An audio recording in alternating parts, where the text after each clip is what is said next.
കാനഡയിലേക്ക് പലരും പഠിക്കാനായി പോയിരുന്നത് സ്റ്റഡി പെർമിറ്റിന് പിന്നാലെ വർക്ക് പെർമിറ്റും അതിനുശേഷം PR-ഉം സ്വപ്നം കണ്ടാണ്. എന്നാൽ ഇനി കാനഡയിൽ PR കിട്ടാനുള്ള ഒരു വഴിയായി സ്റ്റഡി പെർമിറ്റിനെ കാണേണ്ടതില്ലെന്നാണ് Canadian immigration minister Mark Miller പറയുന്നത്. കാനഡയിലുടനീളമുള്ള അന്താരാഷ്ട്ര വിദ്യാർത്ഥികളുടെ പ്രതിഷേധം ഉയരുന്നതിനിടെയാണ് അദ്ദേഹത്തിൻ്റെ പരാമർശം. കാനഡയുടെ ഇമിഗ്രേഷൻ സമീപനം, അന്തർദേശീയ വിദ്യാർത്ഥികൾ നേരിടുന്ന വെല്ലുവിളികൾ, വർക്ക് പെർമിറ്റുകൾ, സ്ഥിരതാമസ പാതകൾ എന്നിവയെക്കുറിച്ചെല്ലാം ഇമിഗ്രേഷൻ ന്യൂസ് കാനഡയോട് അഭിമുഖത്തിൽ അദ്ദേഹം വ്യക്തമാക്കിയിട്ടുണ്ട്. കാനഡയിൽ പഠിക്കുന്നുവെന്നത് ഇവിടെ സ്ഥിരതാമസമാക്കാനുള്ള ഒരു ഉറപ്പ് നൽകുന്നില്ലെന്നാണ് അദ്ദേഹം വ്യക്തമാക്കുന്നത്.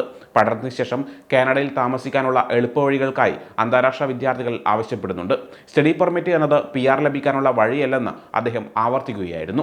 അന്താരാഷ്ട്ര വിദ്യാർത്ഥികളുടെ ബിരുദാനന്തര വർക്ക് പെർമിറ്റ് അവസാനിക്കാനാകുമ്പോൾ പെർമിറ്റ് എക്സ്റ്റെൻഡ് ചെയ്യണമെന്ന ആവശ്യവുമായി സർക്കാരിൽ പ്രഷർ ചെലുത്തുന്നുണ്ട്.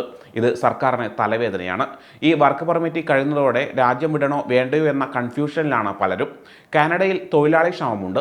എന്നാൽ പഠിച്ചിറങ്ങുന്ന എല്ലാ അന്താരാഷ്ട്ര വിദ്യാർത്ഥികൾക്കും വർക്ക് പെർമിറ്റ് നൽകുക എന്നത് പ്രാവർത്തികമല്ലെന്നും അദ്ദേഹം പറയുന്നുണ്ട്. മുമ്പുള്ള കുടിയേറ്റ നയങ്ങൾ തിരുത്തുന്നതിനായി താൽക്കാലിക താമസക്കാരുടെയും ഇന്റർനാഷണൽ വിദ്യാർത്ഥികളുടെയും എണ്ണം പരിമിതപ്പെടുത്താൻ കാനഡ സർക്കാർ നടപടി സ്വീകരിച്ചിട്ടുണ്ടെന്ന് അദ്ദേഹം പറഞ്ഞതായി ഇമിഗ്രേഷൻ ന്യൂസ് കാനഡ റിപ്പോർട്ട് ചെയ്യുന്നു. സ്ഥിര താമസ ക്വാട്ടകൾ അടുത്തിടെ 20% കുറച്ചതായി മില്ലർ വെളിപ്പെടുത്തി. ഇത് സിസ്റ്റം സ്ഥിരപ്പെടുത്തുന്നതിനും രാജ്യത്തിന്റെ ദീർഘകാല ആവശ്യങ്ങൾ സന്തുലിതമാക്കുന്നതിനും ലക്ഷ്യമിട്ടുള്ള തീരുമാനമാണെന്നാണ് അദ്ദേഹം പറയുന്നത്. അന്താരാഷ്ട്ര വിദ്യാർത്ഥികളെ ബാധിക്കുന്ന മറ്റൊരു സമീപകാല മാറ്റം യോഗ്യരായ വിദ്യാർത്ഥികൾക്ക്, പ്രത്യേകിച്ച് ഇന്ത്യ പോലുള്ള രാജ്യങ്ങളിൽ നിന്നുള്ള വിദ്യാർത്ഥികളുടെ പഠനാനുമതി അപേക്ഷകൾക്ക് അംഗീകാരം നൽകുന്നത് വേഗത്തിലാക്കാനുള്ള പ്രോഗ്രാമായ സ്റ്റുഡന്റ് ഡയറക്ട് സ്ട്രീം നിർത്തി എന്നുള്ളതാണ്. കാനഡയുടെ അന്താരാഷ്ട്ര ബന്ധങ്ങൾ മെച്ചപ്പെടുത്തുന്നതിന് ഈ തീരുമാനം സഹായിക്കുമെന്നാണ് മാർക്ക് മില്ലർ പറയുന്നത്. ജിയോ പൊളിറ്റിക്കൽ സംഘർഷങ്ങളും ഈ പ്രോഗ്രാം അവസാനിപ്പിക്കുന്നതിന് കാരണമായിട്ടുണ്ട്. കാനഡയുടെ സുരക്ഷയും നയതന്ത്ര മുൻഗണനകളും നോക്കിയാണ് ഇപ്പോൾ വിസ ഇഷ്യൂ ചെയ്യുന്നതെന്നും മില്ലർ പറയുന്നു. അന്താരാഷ്ട്ര വിദ്യാർത്ഥികൾ കൂടുതൽ കാലം താമസിക്കാൻ അഭയ കേന്ദ്രങ്ങൾ സ്വീകരിക്കാറുണ്ട്. ഗുരുതരമായ പ്രശ്നങ്ങൾ ഉള്ളവരല്ല ഇതിൽ കൂടുതലും. സ്വന്തം രാജ്യത്ത് കടക്കാൻ കഴിയാതെ ഗുരുതര പ്രശ്നങ്ങൾ ഉള്ളവർക്ക് മാത്രമേ ഇനി കാനഡ അഭയം നൽകുകയുള്ളൂ. സംരക്ഷണം ആവശ്യമില്ലാത്ത ആളുകൾ അഭയാർത്ഥി നിയമങ്ങൾ ദുരുപയോഗം ചെയ്യുന്നില്ലെന്ന് ഉറപ്പാക്കാൻ കനേഡിയൻ സർക്കാർ പ്രവർത്തിക്കുന്നുണ്ടെന്നും മില്ലർ വ്യക്തമാക്കുന്നുണ്ട്. കുടിയേറ്റം അവസാനിപ്പിച്ചാൽ അത് കാനഡയുടെ സമ്പദ്വ്യവസ്ഥയെ തന്നെ ബാധിക്കും. അതുകൊണ്ട് തന്നെ 3 വർഷത്തേക്ക് ഇമിഗ്രേഷൻ താൽക്കാലികമായി നിർത്തുന്നതിൽ അർത്ഥമില്ല.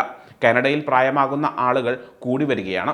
രാജ്യത്തിൻ്റെ സമ്പദ്വ്യവസ്ഥയെ നിലനിർത്താനും പൊതുസേവനങ്ങളെ പിന്തുണയ്ക്കാനും നികുതി ഇനത്തിൽ സംഭാവന നൽകാനും യുവ തൊഴിലാളികളുടെ സ്ഥിരമായ ഒഴുക്ക് അത്യാവശ്യമാണ്.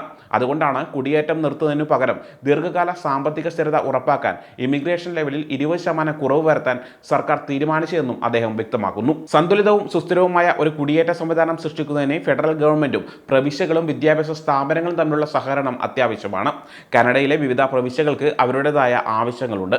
പ്രാദേശിക സമൂഹങ്ങളെ അടിച്ചമർത്താതെ ഈ ആവശ്യങ്ങൾ നിറവേറ്റുകയും പുതിയ ഇമിഗ്രേഷൻ നയത്തിൽ പൊരുത്തപ്പെട്ടു പോകുകയും വേണമെന്ന് അദ്ദേഹം ചൂണ്ടിക്കാട്ടി. കനേഡിയന്മാരുടെ തൊഴിൽ വിപണിയെയും സാമൂഹിക സാമ്പത്തിക ആവശ്യങ്ങളെയും കുടിയേറ്റം പിന്തുണയ്ക്കുന്നുവെന്ന് ഉറപ്പാക്കണമെന്നും അദ്ദേഹം കൂട്ടിച്ചേർത്തു. കാനഡ ഇപ്പോഴും ആഗോള പ്രതിഭകൾക്കുള്ള ഒരു ജനപ്രിയ ഇടം തന്നെയാണ്. എന്നാൽ ഈ സമീപകാല മാറ്റങ്ങൾ അർത്ഥമാക്കുന്നത് രാജ്യാന്തര വിദ്യാർത്ഥികൾക്ക് കുടിയേറാനോ രാജ്യത്ത് തുടരാനോ ശ്രമിക്കുമ്പോൾ കൂടുതൽ സങ്കീർണമായ പ്രക്രിയകൾ നേരിടേണ്ടി വരും എന്ന് തന്നെയാണ്.